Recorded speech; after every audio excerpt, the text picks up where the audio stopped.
Demak, 2026-yil 9-yanvar kuni 6-sonli Vazirlar Mahkamasining qarori qabul qilindi.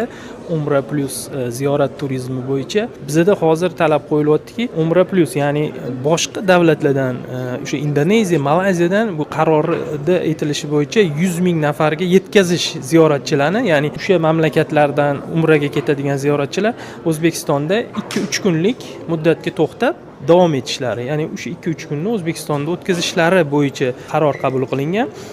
Endi buni ta'minlash uchun bizda imkoniyatlar yaratishimiz kerak, ya'ni avia qatnovlarni tashkil qilishimiz kerak. Bu hozirgi kunda Indoneziyadan umuman reyslarimiz yo'q. Ya'ni demak, Jakartadan o'sha Samarqandga, Jakartadan Toshkentga va Toshkent Samarqand orqali Jidda shaharlariga reyslarni tashkil qilish kerak bo'ladi. Indoneziyadagi elchilarimizga shunaqangi iltimosnoma kiritdikki, biz u yerda ya'ni keng targ'ib